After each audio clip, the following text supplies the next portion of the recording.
Hey everybody, it's Chris at Dean's Creek Ranch. Well, that can't be good. The hood's up.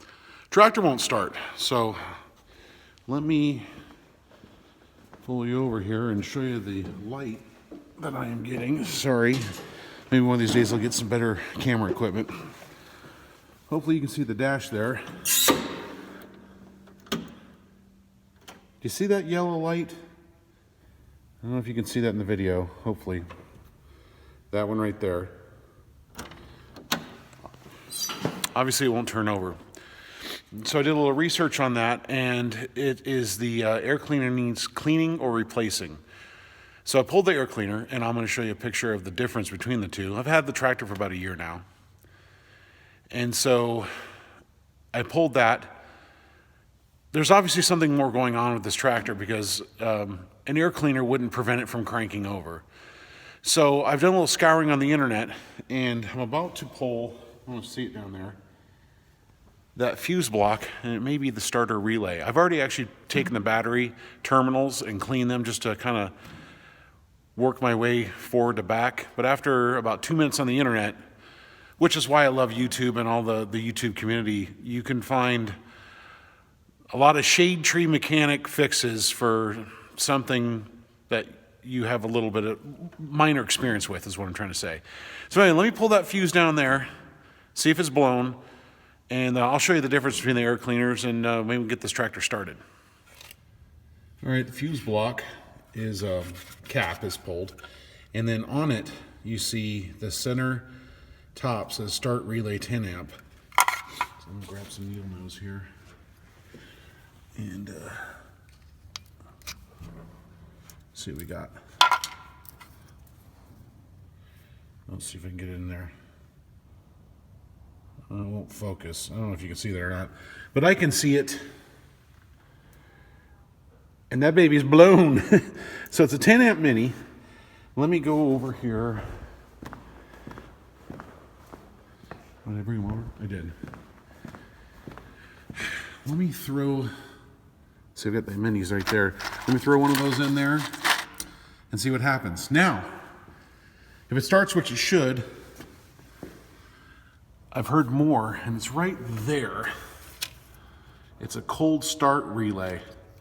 I may have to order that online, and it's part of a thermostat relay. And I'm gonna link this other guy's video into mine because he was a lifesaver. 2.5 minutes and exactly what I'm doing, and the fuse is exactly what it is.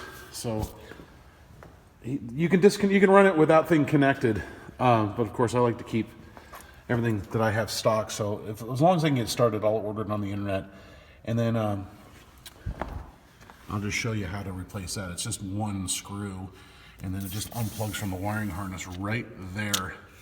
You plug it back in, and you should be good to go. Anyway, let me throw that in, see if it'll start. All right, moment of truth. Neutral, oh, leave it in park. Neutral, moment of truth here. Let me push it in, give it a warm up. It hasn't started today. It's a nice day here, January, but everyone's feeling under the weather. And you know why. It's awesome. Anyway, 1, 2, 3, here it goes. Crap! Damn, it wasn't it.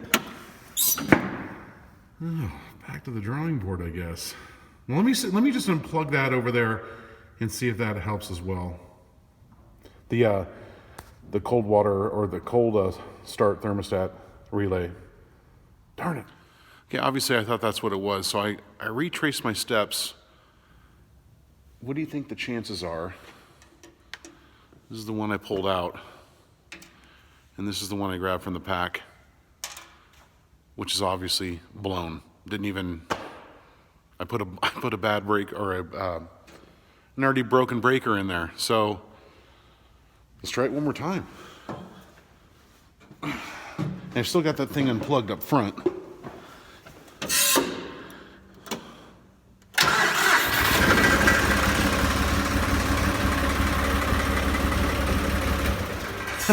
Chris.